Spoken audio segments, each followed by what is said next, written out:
My beloved, they looked at you, and with eyes that could only see the surface, they saw your weakness. They saw the tremor in your hand, the hesitation in your voice, the shadow of an old sorrow in your eyes. They saw the places where you were not like them, the places you were more sensitive, more quiet, more broken. They took the measure of your deficiencies, and then they spoke their verdict over you, a verdict that was echoed by the world and, in time, by your own heart. They defined you by your weakness. You became the anxious one, the one who struggles, the one with the broken past. This label, this definition, became the lens through which you saw yourself and the filter through which you experienced the world. Your weakness was no longer just a part of your story. It became the title of your story. It was the name you answered to in the quiet, shame-filled roll call of your own soul. And you, my child, you have grown so weary of this definition. You have fought against your weakness. You have tried to hide it. You have begged me to remove it. And in its stubborn persistence, you have felt a profound sense of failure, as if your weakness were a sign of your own spiritual inadequacy, a mark of my disapproval. You have looked at the broken, fragile, and insufficient parts of yourself, and you have concluded that this is your final state, your permanent reality. You have accepted your weakness as your identity, but they, in their limited sight, have made a grave error. And you, in your pain, have agreed with a lie. They have mistaken the raw material for the finished product. They have judged the lead in the alchemist's crucible and have called it worthless, not knowing the glorious, golden transformation that is about to take place. You have been defined by the very thing I have chosen as the primary ingredient for your greatest miracle. You have looked at your weakness and called it a disqualification. I look at your weakness and I call it a divine opportunity. You see it as your most shameful liability. I see it as a sacred space where my power will be most perfectly displayed. You have accepted a definition that I have never once spoken over you. So listen to me now. Let the voice of your Maker override every other voice you have ever heard. For I am the God who does not despise the humble offering of a broken heart. And I have a promise for you, a promise that will become the new title of your story. I will turn your weakness into strength. Let us speak plainly of these weaknesses that have defined you. For I am not afraid of them. I am not ashamed of them. In fact, I am drawn to them. Let us speak of your emotional weakness. Your heart is so tender. You feel things with an intensity that baffles those around you. Your capacity for sorrow seems bottomless, and your susceptibility to anxiety feels like a constant storm within you. You have been told to toughen up, to get over it. You have judged yourself for your inability to be stoic and unmoved. You see a fragile, faulty emotional system that is ill-equipped for life. But I see a heart that I have designed with a profound capacity. You call it a crippling sensitivity. I call it a yet-to-be sanctified gift of prophetic empathy. I have wired you to feel the brokenness of the world so that you might become a vessel of my compassion. Your anxiety is not a flaw. It is a sign of a deep, God-given desire for peace and security, a desire that will, in time, drive you into the unshakable security of my arms, and make you a source of that peace for others, you see a weakness. I see a future healer whose own wounds will be the source of their credentials. Let us speak of your spiritual weakness, the persistent sin you cannot seem to conquer, the character flaw that humbles you again and again. You have prayed, you have fought, you have made resolutions, and yet you have stumbled in the same place, time after time. And this has brought you to a place of deep shame before me. You feel like a spiritual failure, a constant disappointment. You fear that your repeated stumbles have exhausted my patience and disqualified you from any significant purpose. But you see its shameful pattern of failure? I see the beautiful, agonizing, and absolutely necessary process of you learning the meaning of grace. Every time you have stumbled, every time you have come to the end of your own willpower and have had to run to me for forgiveness, you were not failing. You were learning. You were learning that your righteousness is not in your own performance, but in my finished work. You were learning that you are utterly dependent on my grace for every breath. Your persistent weakness has been my most effective tool for demolishing the pride of self-righteousness within you. You see a spiritual flaw. I see the very thing that is keeping you humble, desperate, and close to me, the perfect posture to receive my power. Let us speak of your relational weakness. You look back at a history of broken friendships, of failed relationships, of hurting others and being hurt. You feel socially awkward, or perhaps you feel you are too much for people. You long for deep connection, but you feel fundamentally flawed in your ability to create and sustain it. You see yourself as relationally broken, but you see a history of failure. I see a rigorous training ground for love. In your relational wounds, you have learned the profound pain of loneliness, which is now being transformed into a profound compassion for the lonely. In your own failures to love well, you have learned the depth of your need for my love, which is making you a vessel of a purer, more patient, and more selfless love. You are being trained in the high and holy arts of forgiveness, mercy, and grace.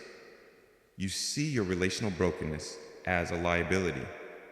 I see it as the very curriculum that is qualifying you to be a master of reconciliation, a builder of true, authentic, and grace-filled community. And what of your physical weakness, the chronic illness that drains your energy, the physical limitation that prevents you from doing what others can do, the part of your body that you see as flawed or broken?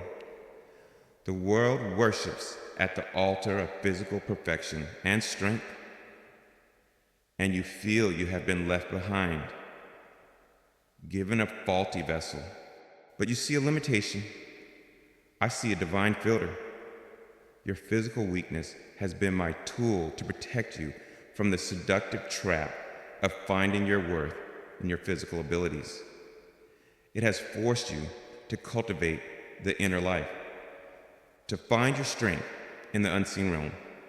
It has given you a compassion for the suffering of others that the strong and healthy can only guess at. And it is in your physical weakness that the sustaining, miraculous power of my spirit will be most clearly and undeniably displayed. Your physical limitations are not a wall. They are a frame, a backdrop against which my supernatural power will be made gloriously visible. Do you see, my child? The world has taught you a foolish and cruel philosophy regarding weakness. It tells you to deny it, to pretend you are strong until you feel it. This leads to a life of exhausting, inauthentic performance. It tells you to despise your weakness, to hate it, and to try and amputate it from your soul. This leads to a life of self-hatred and a harsh, judgmental spirit toward others. Or it tells you to deify your weakness, to build your entire identity around it, and to become a professional victim. This leads to a passive, powerless, and hopeless existence.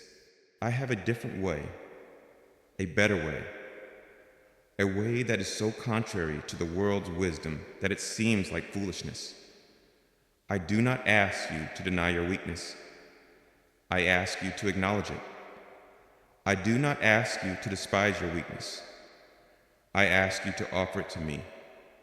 And I do not want you to be defined by your weakness. I want you to be defined by what I'm about to do in your weakness. I am the divine alchemist. The entire purpose of my work is transformation. I take the things the world discards, the things you have discarded, and I reveal their hidden, eternal value and my favorite raw material, the substance I am most excited to work with, is the very weakness that you have so long been ashamed of. Your weakness is the lead that I, the alchemist, will now begin the glorious, fiery, and miraculous process of turning into gold. The promise is not if you get strong enough. I will use you. The promise is I will turn your weakness into strength. The action is mine. The power is mine. The strategy is mine. Your only part in this great work is to stop fighting your weakness and to start surrendering it to me. I am inviting you today to a new posture. Stop trying to hide your weakness from me. I saw it before you were ever formed. I knew it when I called you. In fact, I chose you not in spite of your weakness, but because of it. Your weakness is the perfect, empty, and waiting stage upon which I have chosen to perform the masterpiece of my power. So I invite you to come to me now, not with a brave face, but with a broken heart. Come to me and lay your weaknesses at my feet as an act of worship. Hold up your anxious heart and say, Father, here is my weakness. Turn it into a strength of peace. Hold up your history of failure and say, Father, here is my weakness. Turn it into a strength of wisdom and compassion. Hold up your persistent sin and say, Father, here is my weakness. Turn it into a strength of profound humility and a testimony to your amazing grace. This is the beginning of your transformation, not in you trying harder, but in you surrendering more deeply. The world has given you a definition of failure. I am now giving you a promise of alchemy. The choice is yours. You can remain defined by the lead, or you can place yourself in the hands of the alchemist and allow me to begin the glorious work of turning you into gold. You have come to the altar of my grace, my child, and you have performed the bravest act of all. You have stopped hiding, you have stopped pretending, and you have laid the raw, honest truth of your weakness before me as a sacred offering. You have presented me with your broken heart, your anxious mind, your flawed character, and your depleted will. And as these things lie here between us, in the holy light of my presence, I look upon you not with disappointment, but with the joyful, eager eyes of a master craftsman who has just been given the perfect materials with which to work. But I know the question that lingers in your soul, a question whispered from the place of your deepest pain.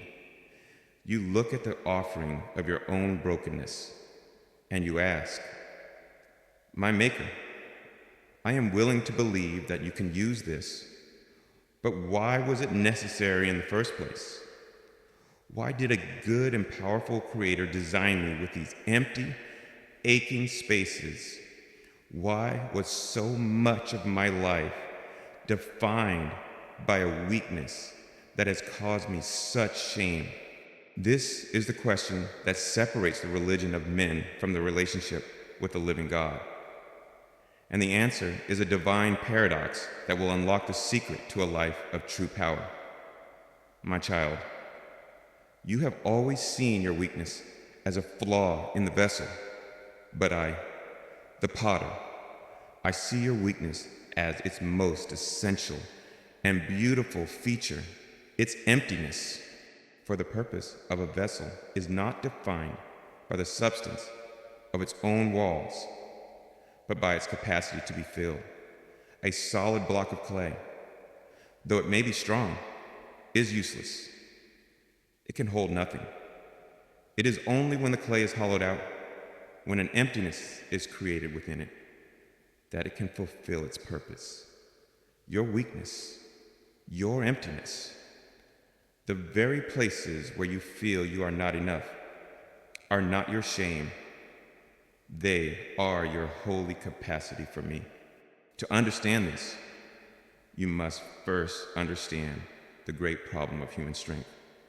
From my perspective, your own strength has always been the greatest obstacle between us.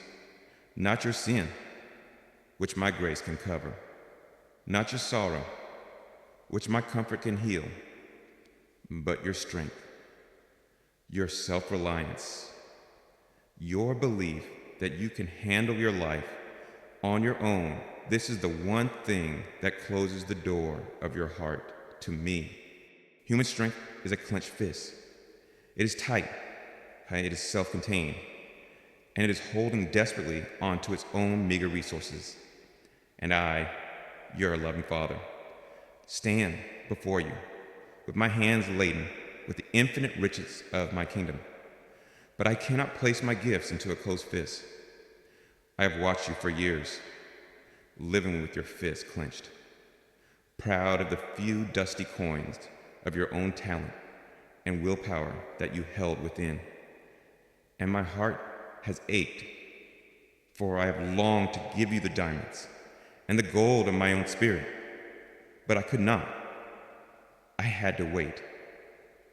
I had to lovingly, patiently allow the circumstances of your life to become so heavy that they would pry your tired fingers open, forcing you to finally let go of your own pitiful strength, so that you could open your hand to receive my true riches.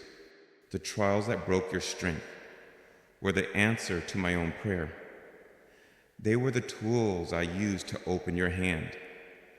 Your weakness is your open hand, extended to heaven, and an open, empty hand is the one thing that I, your God, can never resist filling.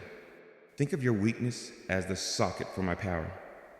You look at an electrical socket on the wall, and you see two empty, dark holes. It is a picture of lack, of deficiency. By itself, it can do nothing.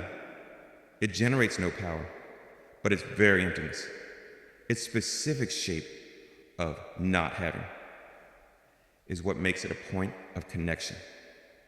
Its emptiness is a perfect invitation for the plug of a powerful appliance. When the connection is made, the emptiness of the socket becomes a very conduit through which the mighty, unseen current of the power grid can flow, bringing light and heat and energy into the room. My child, your weakness is that socket, the empty places in you, the places where you feel deficient and powerless, are not your shame. They are your points of connection. My divine power is the current, constantly flowing from the great generator of heaven, and my Holy Spirit is the plug. When you, in your weakness, cry out to me, You are inviting the plug of my spirit to connect with the socket of your need. And in that moment, your emptiness is not just filled, it becomes a channel for a power that can light up a city. Stop cursing the empty holes in your life. They are the very thing that allows you to be connected to the power of God. Consider also your weakness as the cracks in the vessel. You have been through so much. Your heart, your spirit, has been shattered and then put back together. But the lines of the old breaks remain. You see these cracks as flaws, as signs of your damage, as places where you will always be weak. But I'm the potter. See the cracks differently. A perfect, unbroken, opaque vessel can be filled with light, but no one on the outside can see it. The light is contained. It is a private light, but a vessel that has been broken and then mended.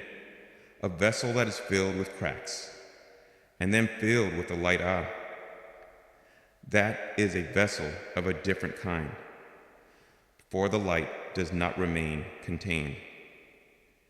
It shines out through the very cracks that mark its brokenness, your weakness, your brokenness. The cracks in your soul, these are not the things that disqualify you. These are the very things that qualify you to be a light in this dark world. Your testimony does not shine brightest from the places you have always been strong, but from the places you have been profoundly weak and have seen my strength made manifest. The light of my grace shines most brilliantly through the cracks of your past failures. The light of my comfort shines most tenderly through the cracks of your old wounds. Do not hide your cracks, my child. They are not signs of your shame. They are the apertures through which my glory is revealed. And your weakness is the very thing that keeps you pliable in my hands. Before the trials, when you were living in your own strength, your heart had become hard.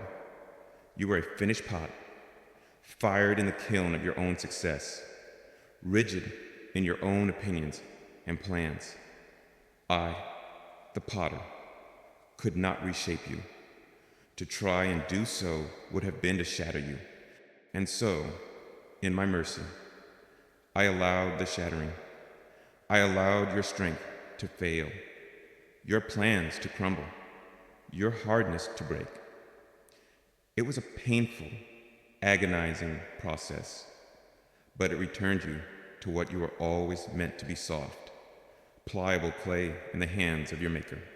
It is only in your weakness, in your brokenness, that you are truly teachable. It is only when you have come to the end of your own answers that you are truly open to mine. Your weakness is the guarantee of your continued growth. It is the holy pliability that allows me, the potter, to continually reshape you into a vessel of ever-increasing beauty and usefulness. The strong and the self-reliant remain as they are. It is the weak and the surrendered who are in a constant state of glorious transformation. Finally, you must understand a great law of the Spirit. My power is drawn to a vacuum. My nature is to fill what is empty. My glory is to inhabit the void. When you present to me a life that is full of its own strength, its own goodness, its own plans, there's very little for me to do. But when you present to me a life that is full of acknowledged weakness, of confessed emptiness, of a desperate and holy need, my power is irresistibly drawn to that life. Your confession of weakness is not a complaint. It is a summons. It is a spiritual invitation that my Holy Spirit cannot and will not refuse. It is the one prayer that I am bound by my own nature to answer when you cry out, I am weak. The entire host of heaven leans forward, for they know that this is the moment when the power of God is about to be displayed. This is why the accuser works so hard to make you ashamed of your weakness. He wants you to hide it, to deny it, to pretend it isn't there. For he knows that your weakness, when it is hidden, is his playground. But your weakness, when it is confessed and offered to me, becomes his battlefield of utter defeat. For he has no answer to a human being who is filled with the power of God. So I invite you today into a radical, new relationship with your own weakness, with your own empty spaces. Stop trying to fill them with the cheap distractions of the world. Stop trying to patch them with the flimsy material of your own resolutions. Instead, I'm asking you to guard them, to cherish them, to keep them empty for me. Your weakness is the sacred space of your encounter with me. It is the threshing floor of your transformation. It is the holy ground where you cease from your own works and you enter into mine. Your emptiness is not a sign of my absence. It is the very thing that guarantees my presence and my power. It is the fertile, tilled, and prepared ground where the mighty, miraculous seed of my own strength is about to be planted. You are standing in the holy space of your own emptiness, my child, and you are beginning to see it not as a curse, but as a sacred capacity. You have embraced the truth that your weakness is not a barrier to my power, but the very docking station for it. You have offered your open, empty hands to me, and a new hope is dawning that I will fill them. But even as you stand in this new posture of surrender, the memory of the process itself, the process that hollowed you out, can still bring a tremor of fear. You look back at the fire of your trials, at the crucible of your suffering, and you ask a righteous and important question. My Father, my God, I'm beginning to understand that my weakness creates the space for you, but the process of being made weak felt so chaotic, so cruel, so utterly out of control. Were you just a passive observer, waiting for the fire to burn itself out, waiting for me to finally become empty enough for you to use? Or were you there, in the flames with me? This is the question of my involvement, my presence in your pain. And the answer is the foundation upon which your trust in me will be rebuilt, stronger than it ever was before, my beloved. I was not a distant spectator to the drama of your suffering. I was not waiting for the crucible to cool before I stepped into the story. I was the divine alchemist, present and active in every moment of the fiery process. The process that felt to you like a chaotic, destructive meltdown was, in fact, a meticulously controlled, sovereignly managed, and lovingly overseen experiment in divine transformation. You only felt the heat, but I was in charge of the furnace. Let me take you now into the heart of the crucible. Let me show you my secret work, my hidden hand, in the midst of the flames that you thought would consume you. First, you must understand that I was the one who was regulating the heat. The fire of your trial was hot. It was, at times, agonizingly so. It had to be. A lukewarm fire can never purify a precious metal. The heat had to be intense enough to melt down the hard, stubborn alloys of your self-reliance and your pride. It had to be hot enough to cause the hidden dross within you, the impurities of fear, of bitterness, of selfish ambition to rise to the surface. From your perspective, inside the crucible, the heat felt like an uncontrolled wildfire, a destructive inferno that threatened to consume your very being. But from my perspective, as the master alchemist, I had my hand on the thermostat. I was watching with an expert and loving eye. I knew the precise temperature required to achieve the purification I was after. And I never, not for a single moment, allowed the flame to become 1 degree hotter than was absolutely necessary. There were many times the enemy sought to fan the flames into a soul-destroying blaze.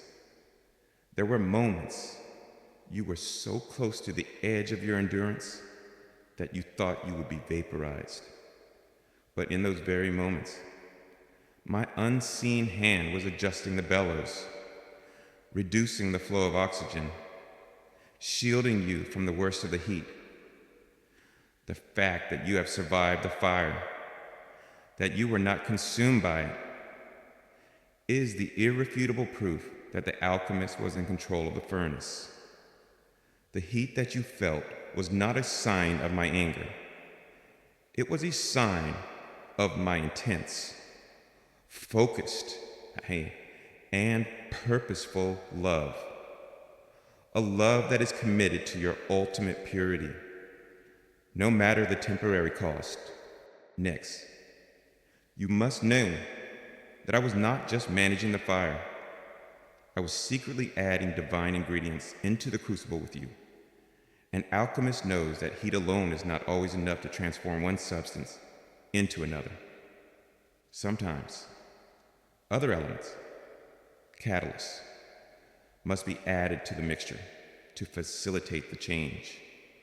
And while you were in the fire, feeling utterly alone, I was faithfully and secretly adding sacred ingredients to the molten metal of your soul.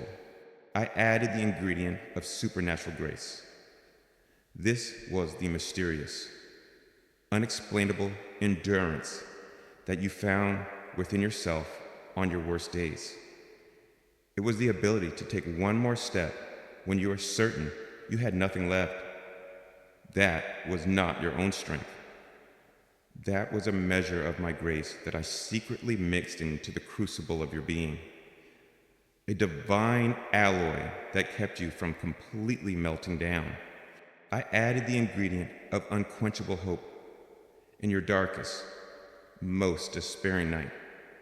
Do you not remember a tiny, illogical, and infuriatingly persistent flicker of light in your soul that whispered, "What if? What if God is still good? What if this isn't the end?" You may have tried to snuff it out yourself, to surrender fully to the logic of your despair, but it would not go out. That flicker, my child, was me. That was a spark of my own eternal hope that I placed deep within the crucible, an element that cannot be consumed by any flame. And most importantly, I added the ingredient of my own presence. You have heard the stories of the 3 men in the fiery furnace, and how a 4th man, whose form was like the Son of God, appeared in the fire with them. My child, that was not just a story for them. It is a story for all of my beloved children. When you were in the crucible, you were not alone. I was in there with you. You could not see me for the brightness of the flames. You could not feel me for the intensity of the heat. But I was there, the 4th man in your furnace, absorbing the worst of the fire, taking upon myself the heat that would have destroyed you, and ensuring that the entire process was redemptive, not destructive. While the crucible was burning, I was also faithfully at work skimming the dross. As the intense heat of your trial did its work, the hidden impurities of your heart were brought to the surface. Your pride, Your fear, your judgmentalism, your hidden idols, they all rose to the top of the molten mixture of your soul, ugly and exposed. You saw these things, and you were filled with a new kind of shame. You thought, this trial is not just painful, it is revealing how truly awful I am. But you saw the revelation of the dross as your failure. I saw it as the very purpose of the process, and as these impurities came to the surface. My hand was there with the divine ladle, faithfully skimming them away. Every moment of true repentance, every flash of honest self-awareness where you saw your own sin and turned from it. Every time you cried out, God, be merciful to me, a sinner. That was you, cooperating with my hand as I skimmed the dross from your heart. The fire did not create the impurities. It only revealed them. And the revelation was the necessary step before I could remove them forever. You have emerged from this fire, not just having survived it, but cleaner, purer, and more holy than you have ever been. And through it all, I was faithfully protecting the vessel. The purpose of the alchemical fire is to purify the contents of the crucible, and not to destroy the crucible itself. The trial was meant to break down the substance of your self-reliance, your pride, and your fear. It was never intended to break the vessel of your spirit, the core of the person I created you to be. I was jealously guarding your spirit. My hands were around the crucible of your life, ensuring that while its contents were being transformed, the vessel itself would not crack. Your mind was under assault. Your emotions were in chaos. Your body was weary. But your spirit, that innermost part of you that is sealed by my Holy Spirit, I kept safe. The core of you, the true you, has remained intact. You may feel fragile, but I tell you that the very substance of your being has been made stronger and more resilient through this process, for it has learned to contain the fire of divinity itself. Why was this work so secret? Why could you not feel my hand, regulating the heat, adding the grace, skimming the dross from inside a crucible? My child, it is impossible to see the face of the alchemist. Your perspective was limited, and rightly so, by the all-consuming reality of the heat and the melting. To understand the full scope of the alchemist's work, one must be standing outside the fire, and the process itself was a profound test of trust.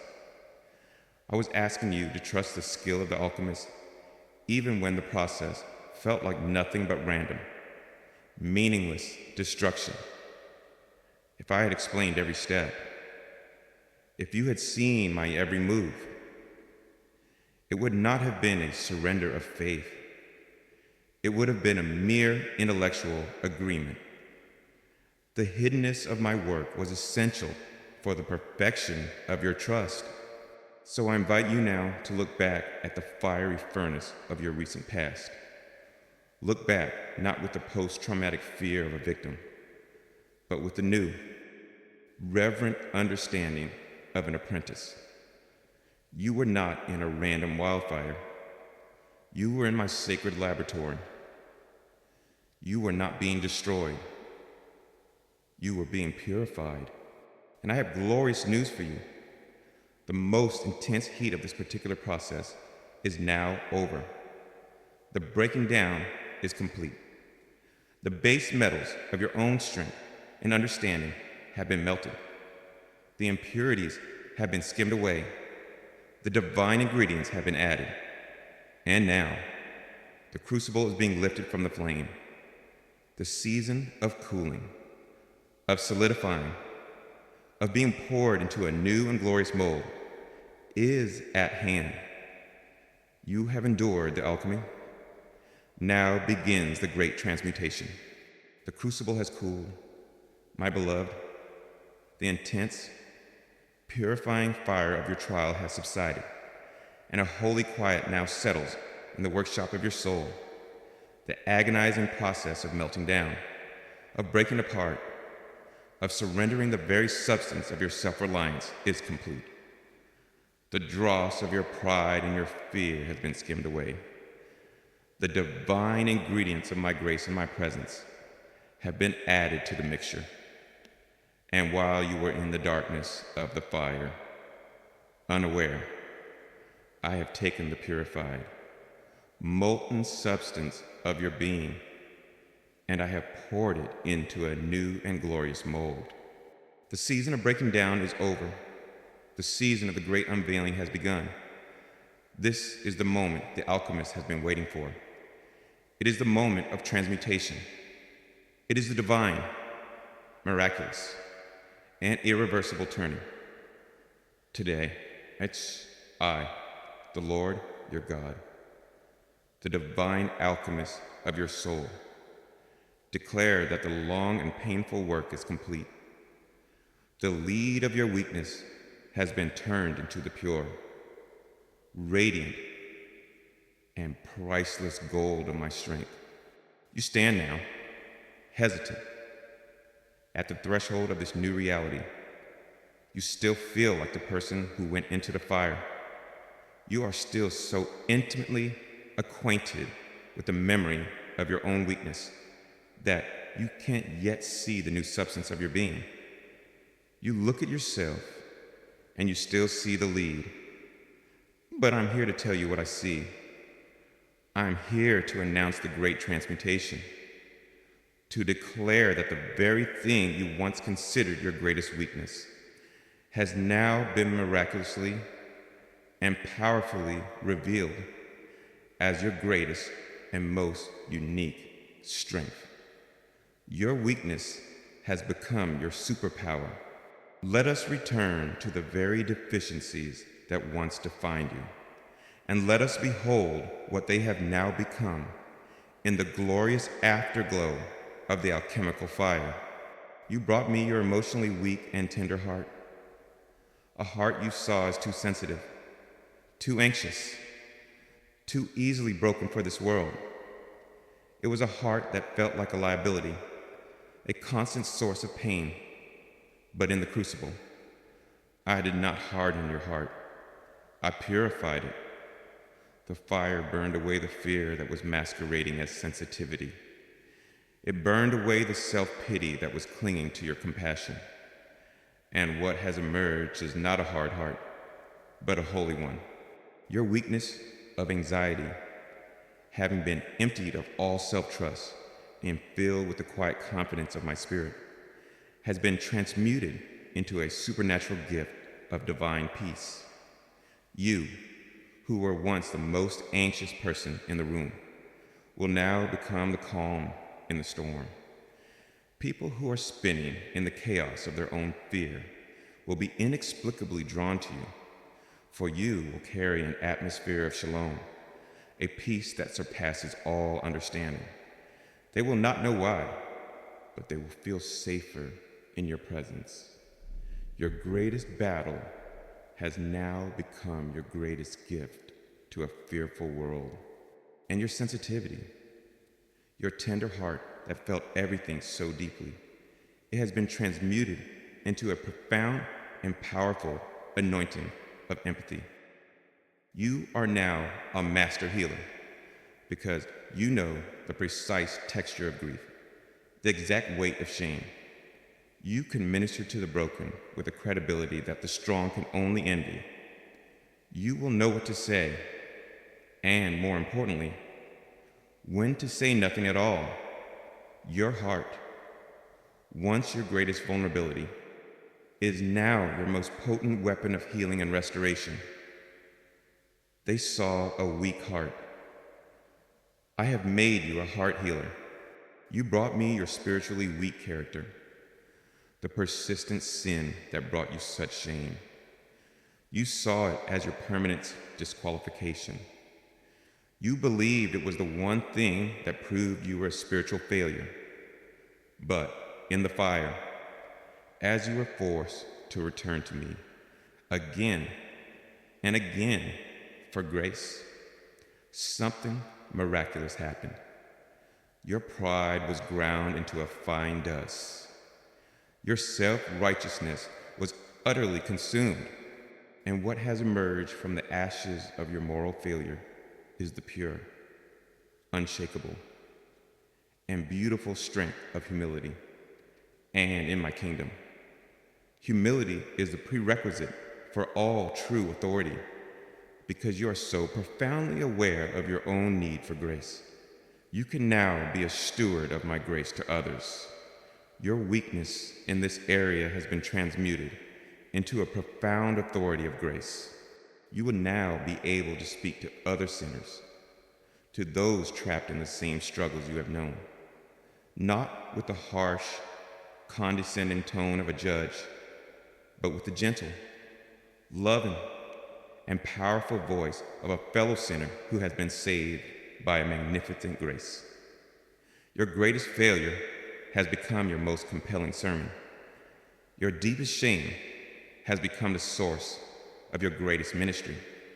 You, who felt most disqualified, have now been uniquely qualified to minister to the very people that the proud and the religious will not touch. They saw a spiritual failure. I have made you a minister of my unshakable grace. You brought me your relationally weak history, a story of brokenness, awkwardness, and pain. You felt you are fundamentally flawed, unable to connect, destined to be alone. But the crucible of your lonely and painful relationships has produced strength of immense value. Your relational failures have been transmuted into a deep and profound wisdom in community, because you know every way a relationship can break. You are now an expert in how to build one that lasts. Because you have felt the sting of judgment, you will be a person of radical acceptance. Because you have known the pain of betrayal, you will be a person of profound loyalty. Because you have had to learn to forgive the hardest things, you will now be a master architect of authentic, grace-filled community. People who are tired of the shallow, performance-based relationships of the world will be drawn to the authenticity they find in you. They will find in you a safe harbor. Your relational wounds, which you thought were repellent, have become a magnet for the real and the broken. They saw relational failure. I have made you a master builder of my family, the church, and you brought me your physically weak body, your limitation, the part of you that the world deemed insufficient. You saw it as a lifelong sentence to the sidelines. But even this, my child, has been in the crucible, and your physical weakness has been transmuted into a radiant and undeniable display of my sustaining power. Your life has become a living miracle. Your ability to persevere, to find joy, to continue to love, and to serve in the face of your physical limitations is a testimony more powerful than any sermon. It is a constant, visible, and irrefutable proof that my grace is sufficient. Your life silences the arguments of the skeptics. It shouts to a watching world that there is a power that is not of this world, a strength that is not dependent on the health of the body. Your weakness has become the perfect, dark velvet backdrop upon which the diamond of my power is most brilliantly displayed. They saw a physical limitation. I have made you a living, breathing billboard for the glory of my supernatural strength. Do you see, my child? The great transmutation has occurred. This is not a future promise. It is a present reality. The very things you hated most about yourself have become the source of your greatest beauty and your most unique power.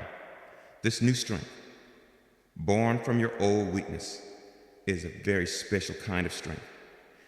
It is a strength that is both powerful and gentle. It is a strength that is confident, yet profoundly humble. It is a strength that does not need to boast, for its very existence is a miracle, and the world will be bewildered.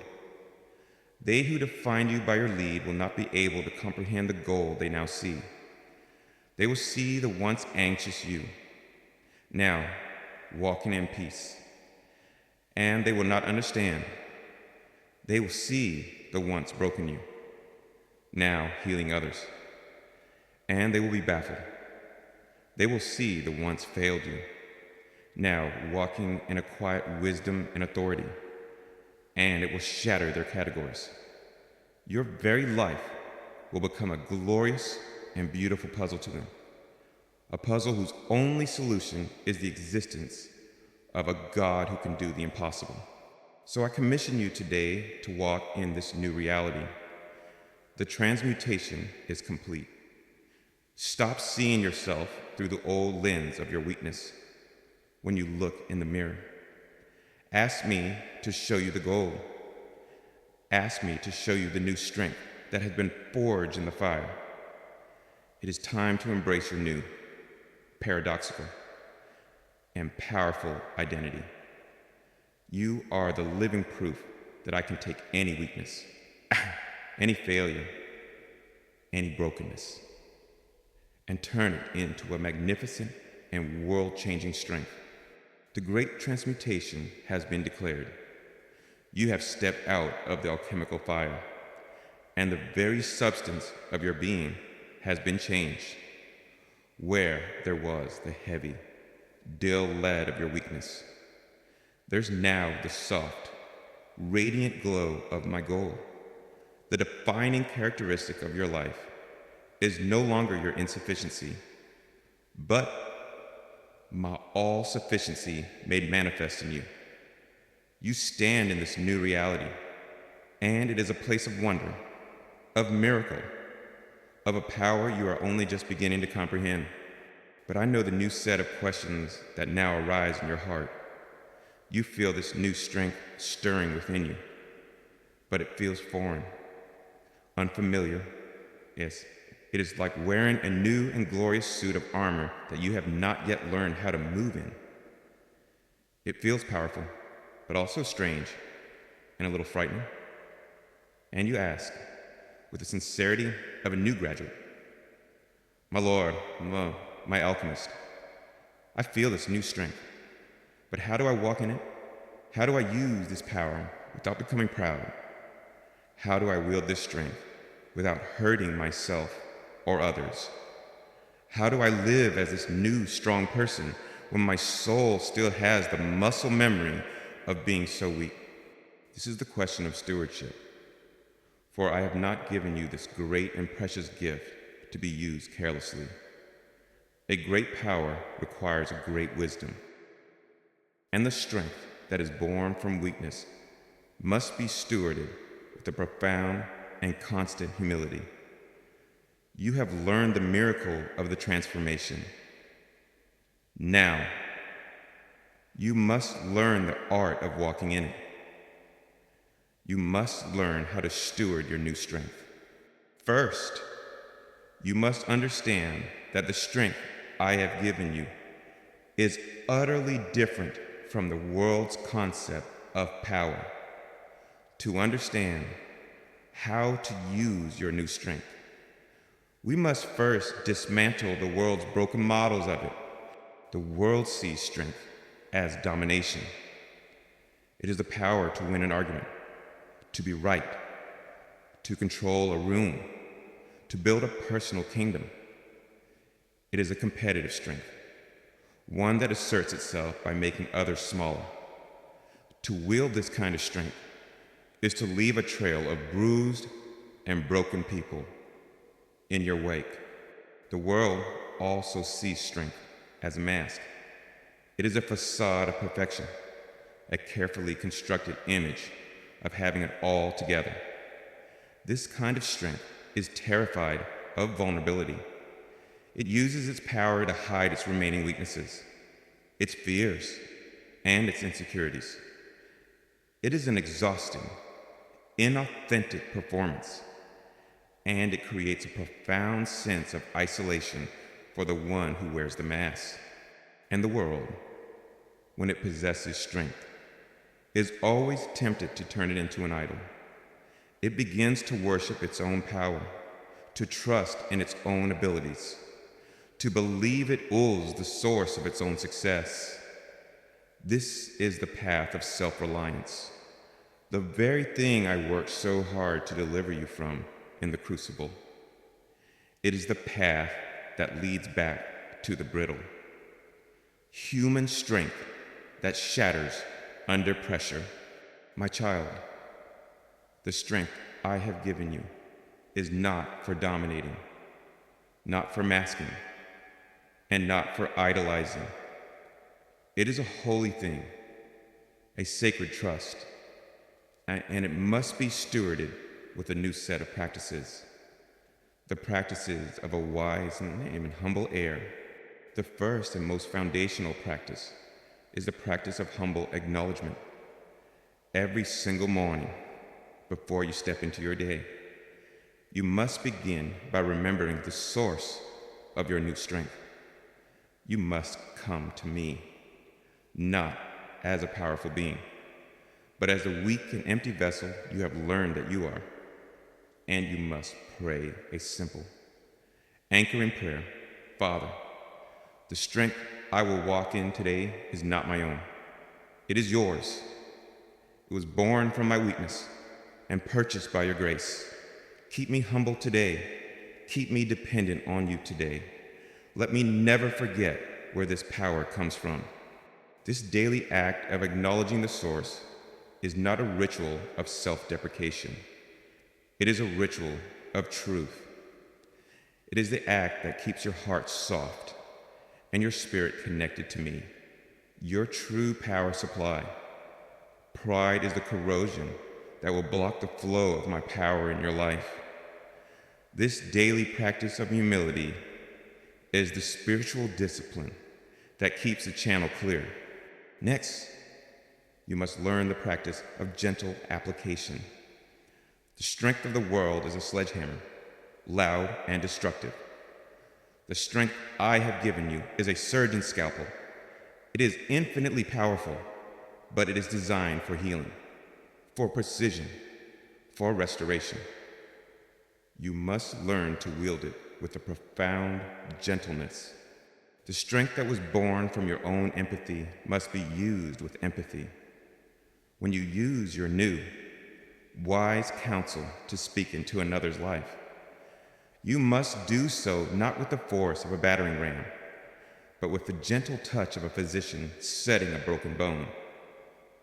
When you use your new, unwavering faith to confront a spirit of fear in a situation, you must do so not with a spirit of harsh condemnation, but with a spirit of quiet, loving authority. Remember, your new strength is not for winning battles against people. It is for winning battles for people. Your goal is not to prove that you are right, but to introduce them to the one who is the truth. The gentle application of my power through your yielded life is a far more devastating weapon against the kingdom of darkness than all the loud, aggressive posturing of the world. Then you must master the practice of pointing to the source. As you begin to walk in this new strength, people will notice. They will be amazed by your peace in a crisis, by your wisdom in a complex situation, by your grace in the face of an attack. And they will come to you, and they will praise you. They will say, "You are so strong. You are so wise. You are so amazing." And in that moment, you will face the greatest test of your stewardship. The temptation will be to receive that praise, to let it be a balm to the old wounds of your inadequacy. But a wise steward knows that the glory for the work always belongs to the master. In those moments, you must learn the gracious and joyful art of deflecting the praise from yourself to me. You must learn to smile and say, with a true and humble heart, "Thank you. But what you are seeing is not me. It is the incredible grace of God, who has been at work in my greatest weaknesses." Your strength is a signpost, and a signpost is not meant to draw attention to itself. It is meant to point the way to a destination. Every time you point others to me as the source of your strength, you are fulfilling your highest calling. You are allowing your life to become a clear and beautiful advertisement for the goodness and the power of your God. And this leads to the most crucial practice of all the practice of embracing your scars. The most dangerous thing you could do in this new season is to develop amnesia, to begin to walk in this new strength, and to forget the profound, desperate weakness from which it was born. The enemy will tempt you to hide your old story, to present yourself as someone who has always been strong and wise. You must resist this temptation with all your might. Your scars, the memory of your weakness, are your credentials. They are the proof that your strength is a miracle. They are the source of your authority and your relatability. To hide your scars is to disconnect your strength from its source. It is to present a strength that is intimidating and unrelatable to the very people you are called to help. The wise steward of this new strength learns to speak freely and without shame of their past weakness. They do not dwell there, but they do not deny it. They say, "I know what it's like to be crippled by anxiety, which is why I know that the peace I walk in now can only be a gift from God." They say, "I know the shame of this particular failure, which is why I can tell you with absolute certainty that God's grace is bigger than your mistake." Your scars are the signature of the alchemist upon your life. They are the beautiful, golden seams in the mended pottery. Do not cover them. Do not be ashamed of them. They are the most powerful part of your story. They are the guarantee of your humility and the gateway to your ministry. I know this is a new way of living, a new way of thinking. You are learning to be a good steward of a miracle, and that is a high and holy calling. Do not be afraid of this new strength. It is a gift given in love, and I am with you, your constant teacher, and I will teach you how to use it. I will teach you when to be bold and when to be gentle. I will teach you when to act and when to be still. Your part is to remain in that place of daily, humble dependence, to keep acknowledging the source, to keep offering your scars as a testimony, and to keep allowing my power to flow through you for the blessing of others. Walk now, my beloved, in this new and paradoxical power. Walk as a gentle powerhouse. Walk as a humble warrior. Walk as a living, breathing demonstration of a different kind of strength. A strength that is born in ashes. A strength that is perfected in weakness. A strength that does not boast in itself, but in the magnificent, redeeming, and transforming love of your God. You are learning to walk in your new strength. My child, it is a strength born not of your own will, but of your surrender, not of your perfection, but of your weakness. You are learning to steward this quiet, humble power, to acknowledge its source, to apply it with gentleness, and to wear your scars not as marks of shame, but as the credentials of a miracle. This is the life of a son, a daughter, who knows their power comes from their father. But now, we must speak of the ultimate purpose of this great gift. For a tool, no matter how beautiful or how well stewarded, is meant to be used. A medicine is not created to sit on a shelf and be admired. It is meant to be administered to the sick. The divine, alchemical process that I have brought you through was not for your benefit alone. I did not turn your lead into gold so that you might simply hoard it in the vault of your own secure life.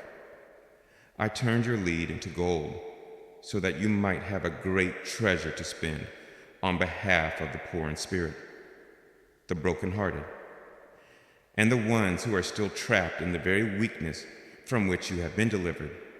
The strength I have forged in you was always intended to be a gift for others. My investment of grace in your life was for the sake of the people I am now calling you to serve. Your personal transformation is about to become a public ministry. I am now commissioning you into the highest and holiest of callings, the ministry of the wounded healer. Your old identity was the weak one. Your new identity is the one who strengthens others. You, who once saw yourself as the greatest problem, will now become my chosen solution for the problems in the lives of many. Your greatest weakness, having been transformed, will now become the source of your most powerful and effective ministry. How can this be? It is because your past suffering has given you three things that cannot be learned in any book or seminary. It has given you credibility, compassion, and a tangible hope that you now carry in your very being. First, your credibility is your scars. The world is full of strong, confident people offering advice from a place of untested theory.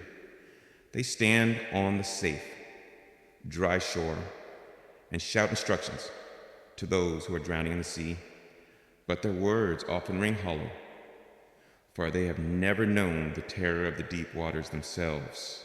But you, my child, you are different. You are not standing on the shore.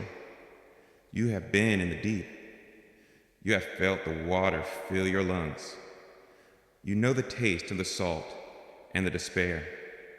And because I have rescued you, you now walk with the quiet, unshakable credibility of a survivor. When you speak to another who is drowning, you do not speak with the condescending tone of a lecturer, but with the knowing, empathetic voice of a fellow sufferer who has found the way to shore. Your scars are your credentials. They are the proof that you know the territory. When you speak to the one crippled by anxiety, you can say, I know this prison. I have paced its floors. Let me show you the secret door I found. When you speak to the one trapped in the shame of an addiction, you can say, I know this chain. I have felt its weight. Let me show you the one who holds the key. You don't need to pretend to be perfect. In fact, your power lies in your willingness to be honest about your own past imperfections. Your greatest credibility is not in your strength, but in the story of how my strength met you in your weakness. Second, Your compassion is your experience. Your tender, empathetic heart, which we have already discussed, has now been educated in the university of your own pain. Your compassion is no longer a general, sentimental feeling for the unfortunate. It is a specific, targeted, and profoundly wise empathy, because you remember the sting of cheap platitudes when you are grieving. You will not offer them to another. You will instead offer the profound and healing gift of your quiet, non-judgmental presence, because you remember the agony of being judged in your weakness. You will be a safe harbor of grace for others in their weakness. You will create a space where people can be honest about their mess without fear of condemnation. This compassion, born from your own experience, is a rare and precious balm. It is the very medicine the world is dying for. You will now be a carrier of this balm. Your presence alone will bring comfort, for the hurting will recognize in your eyes a soul that understands. And third, your new strength is their tangible hope. When a person is trapped in the darkness of their own weakness, their greatest struggle is the belief that they will never escape. They believe that their weakness is a permanent condition, a life sentence. But then they will meet you. They will see in you the very weakness they are struggling with, but they will see it transformed. They will see the anxious person now walking in peace. They will see the broken person now bringing healing. You are their after picture. Your very existence is a living, breathing prophecy that declares to them that their current state is not their final destination. Your life becomes the proof that the alchemists are real and that transformation is possible. You do not just offer them a theory of hope. You embody it. You are the evidence that I can, and I do, turn weakness into strength. So how do you practice this ministry of the wounded healer? It is a natural outflow of the person you have become. First, I want you to start looking for the you of yesterday. As you go about your day, I will begin to open your eyes. You will see people, and you will recognize in them the very same fear, the very same shame, the very same struggle that wants to find you. These encounters are not accidents. They are divine appointments. The person who is struggling with your old weakness is your sacred assignment. Do not turn away from them. Do not feel pity for them. See them as the very reason I have put you through the fire. When you approach them, you must lead with your vulnerability, not with your strength. This is crucial. The temptation will be to show them how strong and healed you are now, but this will only create distance. The bridge of connection is built not with your strength, but with your shared weakness. You must learn to say the holy words. I see you, and I know. Let me tell you a story, and you will tell them the story of your own time in the crucible. You will be honest about your fear, your failure, your despair. It is in this place of shared humanity that their heart will feel safe with you. Then, you will offer your presence before you offer your principles. Before you share the solution, you must first share the silence. You must earn the right to speak into their life by first being willing to simply sit with them in their pain, listen to their story, feel their hurt, weep with them. In doing so, you are becoming a mobile extension of my refuge to them. You are creating a safe space for them to be broken. And only then, when the bridge of trust has been built, will you share the story of the alchemist. You will tell them what I did in your crucible. You will be careful to always give the glory to me. You will say, I was in that same pit, and I had no strength to get out. But then, the God who is rich in mercy met me there. Let me tell you what he did for me. Your testimony is not ultimately about you. It is about me. You are the evidence. I am the hero of the story. You are the proof of the alchemist's skill, not the quality of the lead. And my child, I must tell you of the deep, circular, and redemptive joy you will find in this. Every time you use your own story to bring a ray of hope into another's life, your own wounds will be healed on an even deeper level. Every time you see another soul begin to walk in freedom because you shared your key, the memory of your own time in prison will lose its sting. The pain of your past will be fully redeemed, for you will see, with your own eyes, the beautiful, glorious good that I have brought out of it. This is the fulfillment of your journey. I have not turned your weakness into strength, merely for your own victory. I have turned it into strength, so that you might now become a deliverer of others. Your greatest trial has now become your greatest asset. Your deepest wound has now become your most sacred gift. So look at the hurting people around you not as a burden, but as your calling. They are the reason for your alchemy. You have been transformed for the sake of their transformation. Go now, my beloved, wounded healer.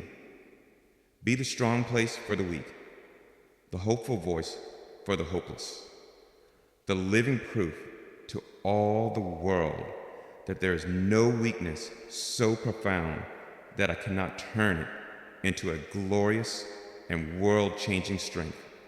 You are now a conduit of my grace. My beloved wounded healer, you have stepped into the sacred and beautiful ministry of pouring out the very strength you have received. You are learning the profound, redemptive joy of seeing the story of your greatest weakness become the source of another's liberation. You are no longer just a recipient of the miracle.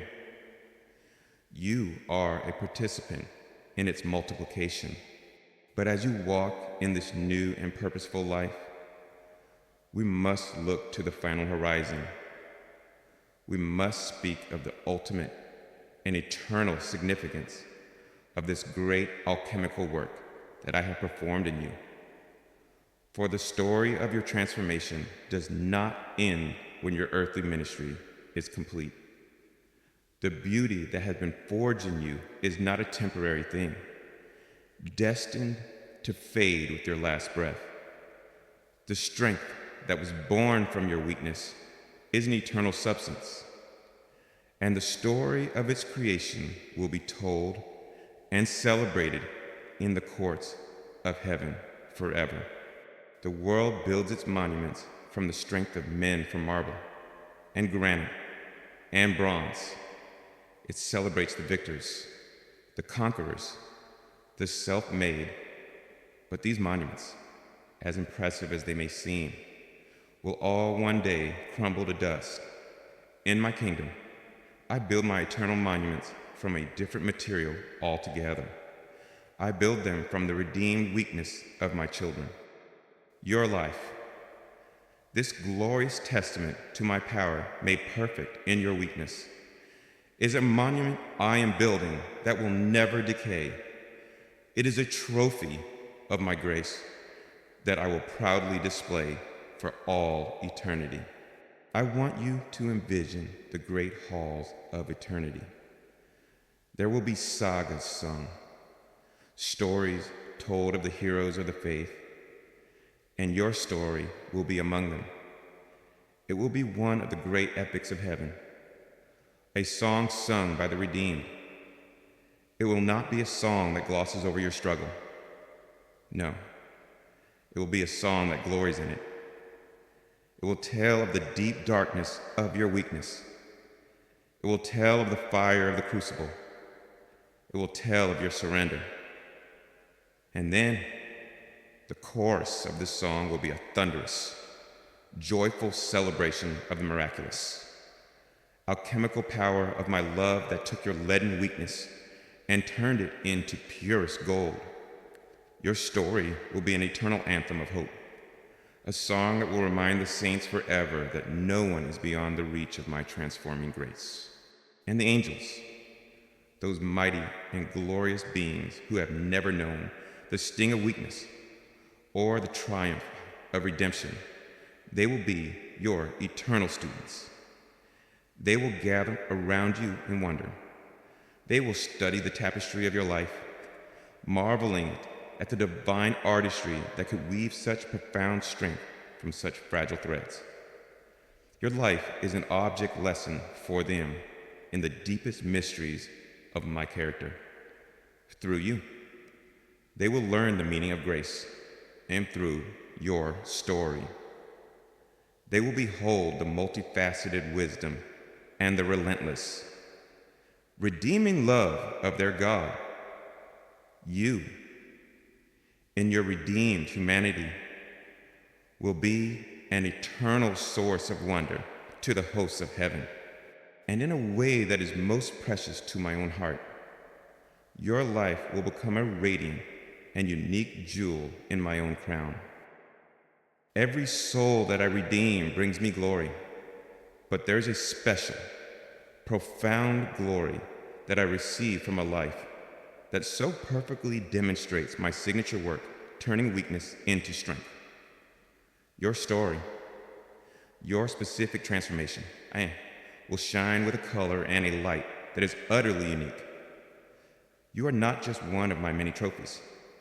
You are a bespoke, handcrafted jewel, and the story of your making brings a specific and irreplaceable delight to the heart of your God.